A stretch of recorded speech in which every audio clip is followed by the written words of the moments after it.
What is happening, Packer fans? Happy Sunday. Welcome back to an all-new episode of the Pack-A-Day Podcast. I'm your host, Andy Herman. You can follow me on Twitter at Andy Herman NFL. Thanks so much for being here today. Before we get things kicked off, what I do want to start off with is Pack-A-Day Podcast YouTube memberships.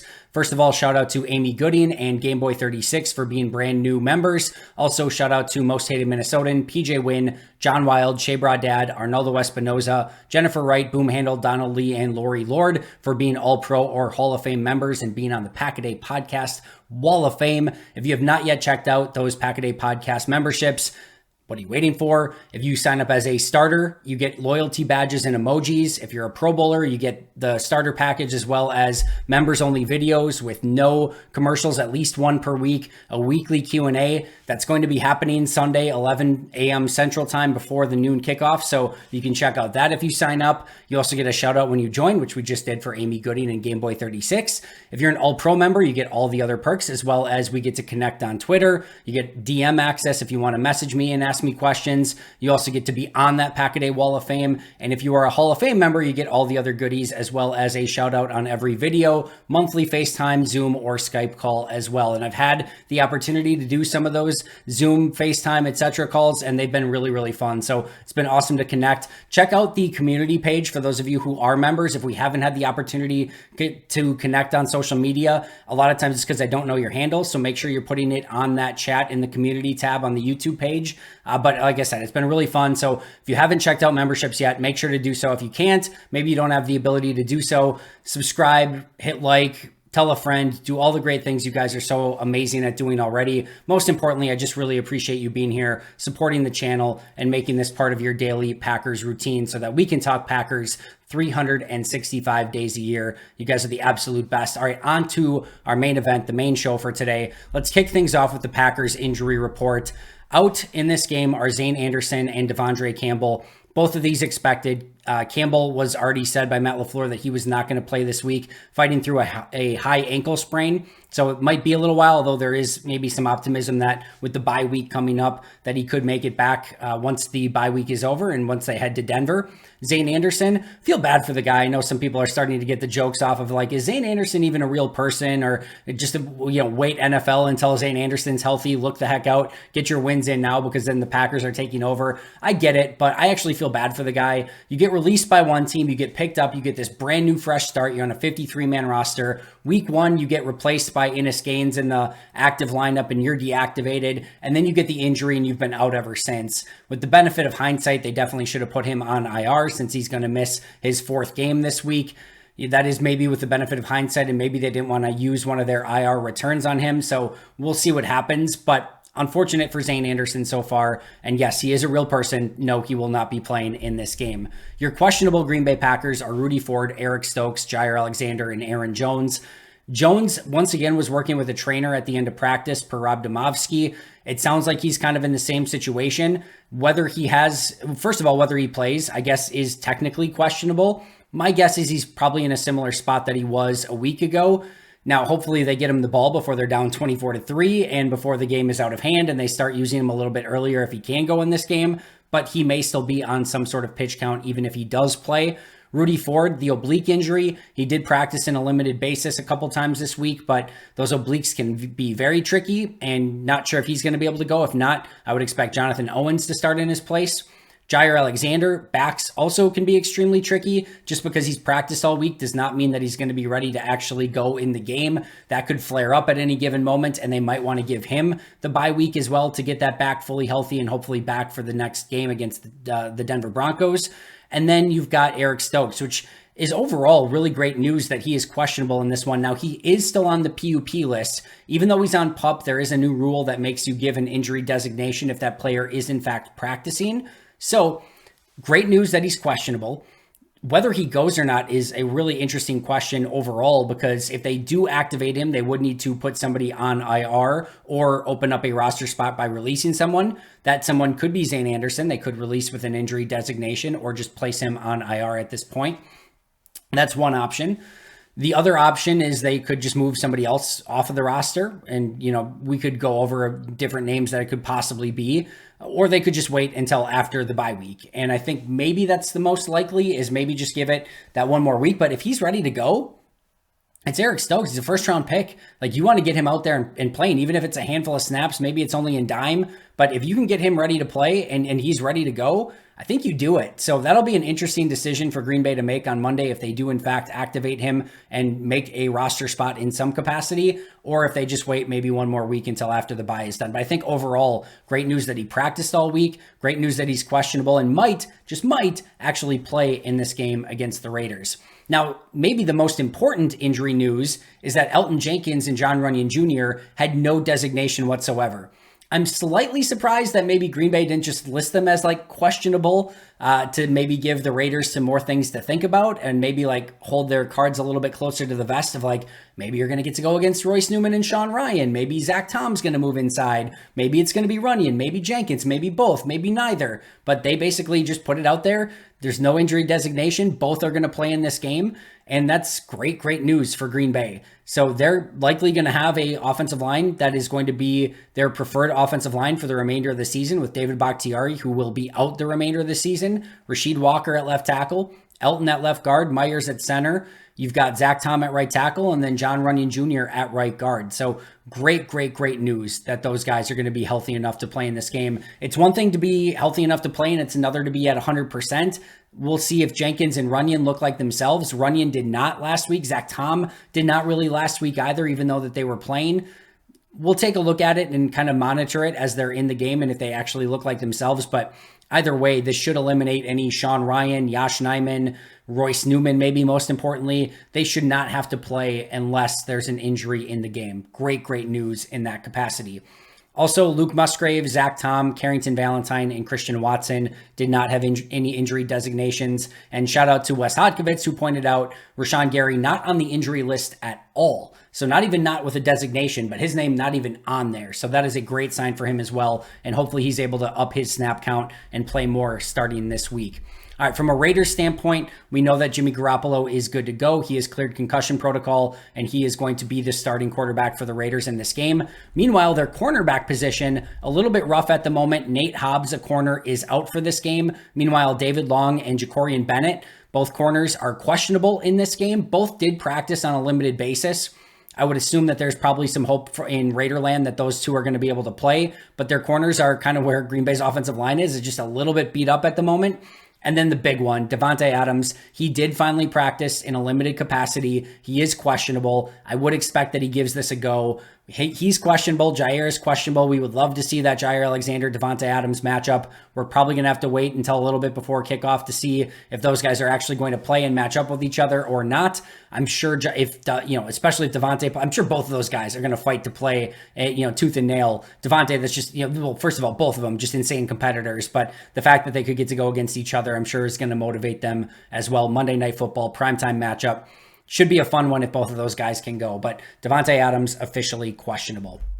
That brings us to our ultimate main topic for today, and that is 10 Packers who need to step up through the remainder of this season. Maybe there were higher expectations going in. Maybe they've just started off very poorly. Some are injured. Spoiler, there's going to be more than 10 people on this list. I've kind of grouped them into different categories. Some are individual, some are grouped up. You'll see how it goes, but I'll go through 10 different ones on my list of players, coaches, all other things that need to step up through the remainder of the season. And I want to be clear here before I get into it. I don't think anything's dire here. They're 2-2. They're a young team. They're where we expected them to be. There's some things that are way worse, the run defense and the run offense. There's some things that are better. Specifically, I think Zach Tom's taken a jump. Jordan Love's been mostly impressive, although somewhat inconsistent. I think there's some real positives here. And again, I don't think anything is like super dire. We're not at 0-6 and nothing's going right. And, you're like, oh my goodness, nuke everything. What went wrong? We're not there. But I do think there's a lot of meat left on the bone for this Packers team, for some players who could step up, be a little bit better, and just kind of show what they're capable of for the remainder of this year. And number one on my list is the coaching staff. Once again, not egregious here, but we can start with Joe Barry. We've talked about Joe Barry all week long, so I'm not going to make a huge segment out of this, but the defense needs to be better, and it starts with stopping the run. And that starts with putting numbers up in the box and making sure that on 3rd and 1s, you don't have the two safeties deep and aren't in a nickel defense. Like, you just have to make sure that you're matching the personnel with the moment. We talked about it all week long. Has the defense been atrocious? No. it hasn't been atrocious. In fact, in 2 games, Bears and the Saints, you can argue it's actually pretty good.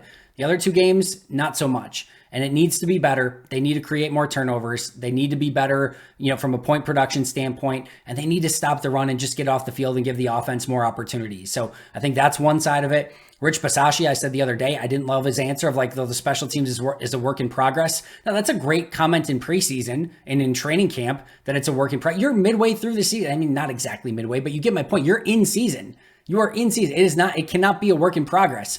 Every week, you have to go out and put your finished product out on the field and match up with your opponent and be better than them. That is the goal every week. So I want to see more from the special teams. And then Matt LaFleur, I just think there needs to be a little bit more ease. Ben Fennell and Dusty Evely have pointed out some of the RPO stuff that I think needs to be more available for Jordan Love. Just get him some of those easy reads, some easy completions. Let's get that completion percentage up a little bit with some really easy throws and easy decisions. I don't think it's been terrible by Matt. I don't think it's been, egregiously awful by Joe Barry. I don't think it's been terrible by Rich, but I think all 3 of them can be better. And I want to see this coaching staff really do a little bit more of the heavy lifting, if I'm being honest. This is a young team, the youngest team in the NFL. You've got a first-time starting quarterback. I know that all 3 of those guys aren't in super advantageous positions, but from the coaching staff, from the coordinators to the positional coaches, I need to see a team that has a little bit more attention to detail, that has a little bit more physicality, that's a little bit more motivated, that's a little bit more cohesive and on the same page. There was some offensive stuff in the Saints and Lions games that it looked like at times that they did not practice, and that's unacceptable. So I want to see a little bit more from the coaches, a little bit more heavy lifting there, get those easy, advantageous looks on all sides of the ball. Can you get a free rusher on defense? Can you get an open play on offense? And can you get on special teams, Keyshawn Nixon and some of those guys going a little bit more? So I need a little bit more from this coaching staff, and I think it needs to be better for the remainder of this season. And more specifically here, Joe Barry probably fighting for his job the remainder of this year. Matt LaFleur, Rich Bisaccia, both safe in all likelihood, unless something crazy happens the remainder of this year. But Joe is definitely fighting for his job, I would think, the remainder of this year. So there does need to be some level of stepping up and meeting that moment through the remainder of this year. Number 2, not a surprise here, but A.J. Dillon. Contract year for A.J. And Matt LaFleur, the coaches have basically said, A.J. hasn't been peak A.J. yet, but they are not concerned about it. They continue to have trust in him. That's great. That's good. And I think he's earned that through his previous 3 seasons with Green Bay. But at the same token, he's had a lot of opportunity early in the season. I think we were all sort of waiting of what happens if Aaron Jones goes down? I think we all thought in that situation, Dillon would be able to step up and handle that workload. Is it all his fault? It is not. The offensive line needs to be better. The tight ends need to be better. The blocking at receiver needs to be better. It all needs to be better. The coaching needs to be better. But A.J. Dillon has had opportunities. His, adjusted yards per rush and his efficiency, ratings and all those things are just bottoming out. And it doesn't take a advanced statistic or a grade from PFF or myself to be able to see it. We've all seen it. There's a lack of balance. There's a lack of burst. There's a lack of playmaking. There's a lack of all of it. This, again, is a player who is on just finishing his rookie contract, that it will be a free agent in the offseason, and a big year for him would have been a big contract as far as at least running backs go. He would have had a nice payday. Now it's you're probably looking at a replacement level player contract. So he has a big remainder of the season ahead of him. We all want to see AJ do well, zero question about it, but it's been a rough 4 games and he needs to really step it up through the remainder of the season. Number 3 on my list is what I'm considering the injured stars. Christian Watson, Jaire Alexander, Devondre Campbell, and Elton Jenkins. I'm not putting Aaron Jones on this list because we know Aaron Jones is good. I'm not concerned about that. Now, you might say, well, we know Jaire and Jenkins and Watson are good too. Here's why these 4 are on the list: Watson, Alexander, Campbell, and Jenkins. Let me start with Watson. Watson doesn't need to be good. He needs to be great. He needs to be a playmaker. He needs to be a potential perennial Pro Bowl wide receiver. That dude has every right and every opportunity to be one of the biggest playmakers in the entirety of the league. That's what Green Bay needs from him. And he needs to meet that moment and be that wide receiver. Now, injuries have plagued him, but he's played 1 game, limited snaps, limited opportunities, but also limited playmaking. We need to see Christian Watson the remainder of this year be what we saw through the second half of last year. That big time playmaking, explosive play wide receiver who anytime he touches the ball is a threat to go the distance. And I said in the offseason, this is a team that doesn't need good players or really good players. They need big time playmakers. And Christian Watson might be the biggest opportunity to hit on that. I need more from him. And I know it's not anything on him so far with the injuries, but we need to see a big time Christian Watson the remainder of this year. Jaire Alexander, I think people are starting to catch up that this is a massively talented corner, but through the last season plus, he hasn't always played like that. And in fact, he's one of my lowest graded defenders on the season. He's only played 2 games. He's been out 2 games. His first game was solid to good. His second game was not good at all. And there are these moments from Jaire where he's been having kind of some bad games and he's not been super engaged as a run defender. This is a team that, again, same thing with kind of Christian Watt. They don't need him to be good. They're paying him to be one of the top, if not the top corner in the NFL. He needs to be so much better than what he was last year and through the first 2 games of this year. Now, I have no doubt in Jaire. I think he can be that caliber of corner, but it is time that, again, once he gets back healthy, that we see primetime all-pro level Jaire Alexander. And if anything else should be a disappointment because he is that level of player and Green Bay needs him to be that level of player. Devondre Campbell, injured, banged up right now, high ankle sprain, but looked okay. Looked more like 2022 Devondre Campbell and not 2021 Devondre Campbell. This is the Devondre Campbell that we saw through the majority of his career. This is a first team All-Pro 2 years ago and not fluky. He had an awesome year. I need to see a little bit more from him even when he is healthy. And Elgton Jenkins missed the past couple games. Looks like he's going to be back from the MCL sprain this week. I really like Elgton Jenkins. I also am more of the mind that I think he has been a little bit overrated. His second game this year, not that good. He, in fact, that when Royce Newman replaced him in that game, both Elgton and Royce struggled in that game. It wasn't just Royce, it was Elgton even before that. I need to see an Elgton Jenkins that is consistently one of the best guards in the NFL because that's what they're paying him as, and that's what he has the capability of being. We have seen it. So I need a little bit more from Elgton when he's in there and healthy. I need a little bit more from Jaire. I need a little bit more from Campbell. And Campbell probably is a contract decision this upcoming offseason as well. And Christian Watson needs to become the all-pro that, maybe all-pro is aggressive, but the Pro Bowl caliber player that he has every right to become based on his talent, athleticism, and what we saw on the field a season ago as a rookie. So those injured stars need a little bit more from the remainder of this year. Number 4, the edge rushers. We'll start with Rashawn Gary. Rashawn Gary, I don't need more from a talent standpoint or an effort standpoint. I think it's just now time to see a little bit more from him from a snap count standpoint. He probably needs to be around more 40-ish snaps per game now, not the 15, 20 stuff. We need to see more from him. Let's test it out. Let's see how we can do. I trust the doctors. If the doctors are saying, no, stay at 25, then by all means, stay at 25. But at some point, you need to start ramping that up and seeing if he's able to handle that because he is far too impactful of a player to be sitting for a third of the defensive snap or 2/3 of the defensive snaps on the sidelines. All of the other ones from, Kingsley and Igbare to, Preston Smith specifically, like Justin Hollins, those guys really need to step up and just play a better brand of football. They need to set the edge better. They need to get to the quarterback better. There's just not much that group behind Rashawn Gary is doing that's impacting the game in a very meaningful way, at least in a positive, meaningful way. So I need more from that edge rusher position, specifically setting the edge. And again, more snaps from Rashawn Gary moving forward. Next, number 5 is Jon Runyan Jr. and Josh Meyers. Those two next to each other. These guys this is their 3rd season starting next to each other. Now, I know Runyan switched from left to right, but still, this is their 3rd season starting next to each other. There should be some cohesion there. There should be some consistency there, and it is the exact opposite. You will see them pass off stunts to each other that they don't even know what each other are doing. It seems like there's a lack of communication. You see Josh Meyers and Jon Runyan Jr. both play with incredible inconsistency where there are times where oh my goodness, they are both really good. And other times you're like, oh my goodness, are they even capable NFL players? And it can go from down to down. You just don't know what you're going to get. Jon Runyan Jr. in a contract year, Josh Meyers this is maybe a make or break it year. If he just doesn't put it together this year, this probably just is who he is. I still think there's a lot of talent there for both of those guys. I've said in the past, I think Jon Runyan Jr. has Pro Bowl caliber level talent. He hasn't been consistent enough to play at that level over and over and over, game in and game out, week in and week out, and just play at that high level. I need more from both of those guys, especially Bakhtiari is down. I just need you two to be the consistent players that everyone's hoping that you can be. It needs to be better. You are two anchors of this offensive line, especially lately with Jenkins hurt, Bakhtiari out, Zach Tom a little bit banged up. And I know Runyan's banged up too, but Those two I have to see more from a consistency standpoint. It hasn't been good enough yet, really, for the past couple seasons plus. So those two I need more from. I want to see it, and I want to see it the remainder of this year. Number 6 is what I call the Georgia trio: Devontae Wyatt, Eric Stokes, and Quay Walker.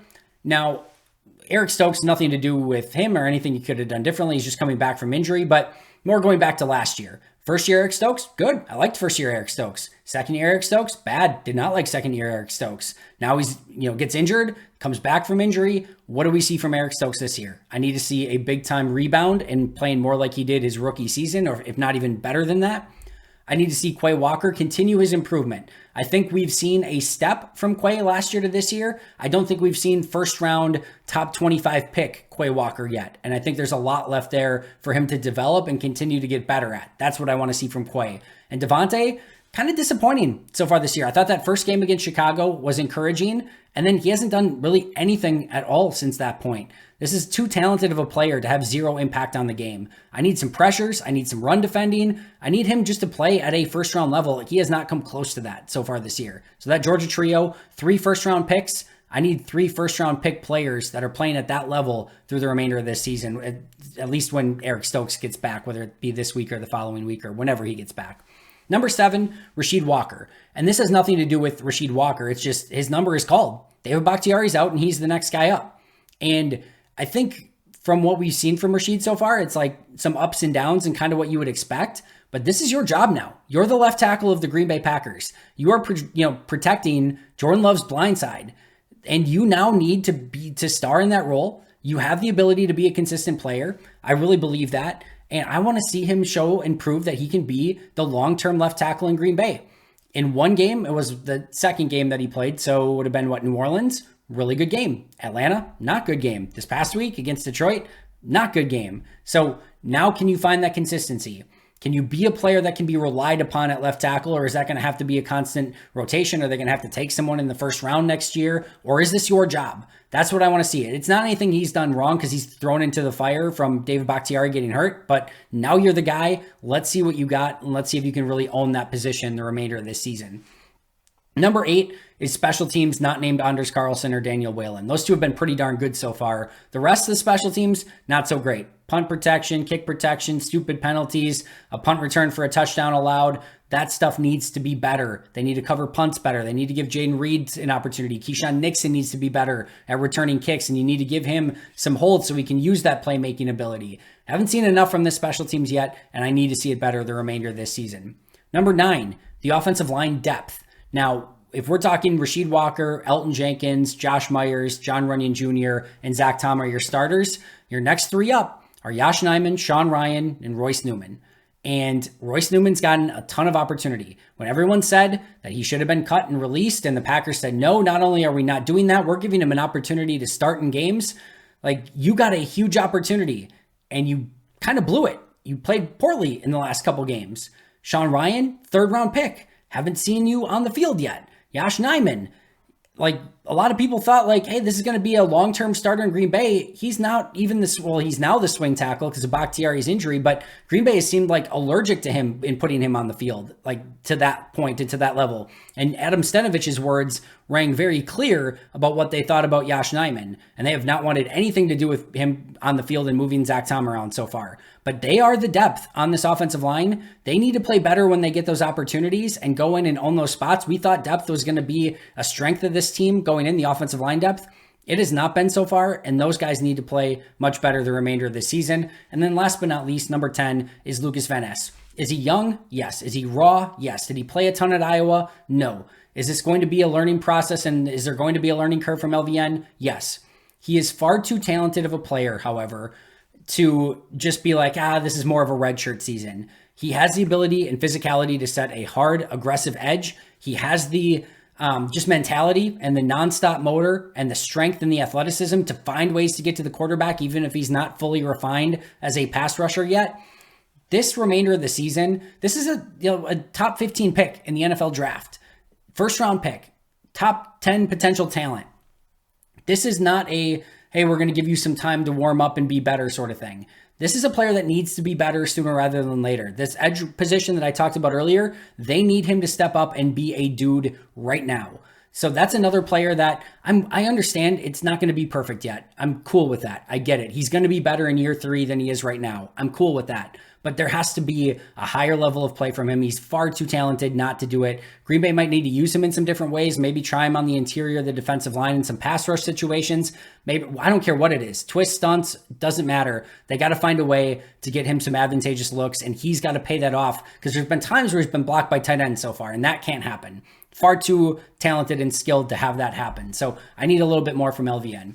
So the 10 groups, I'll put it that way, that need to step up moving forward are players: the coaches, A.J. Dillon; the injured stars, Watson, Jaire, Devondre, and Jenkins; the edge rushers, John Runyan Jr. and Josh Meyers; the Georgia trio, Rasheed Walker; special teamers not named Anders Carlson or Daniel Whalen; the offensive line depth; and LVN, their first-round pick. That's going to do it for me today. Thank you so much for joining me. Be right back here tomorrow with Alex Strofe and Perry Goldstein to preview Packers Raiders. You will not want to miss that. Also, again, 11 a.m. Central Time on Sunday, doing a live members-only Q&A. Go get your Pack-A-Day podcast membership on YouTube right now. I'll see you guys at 11 for that chat. But until next time, and as always, go Pack Go.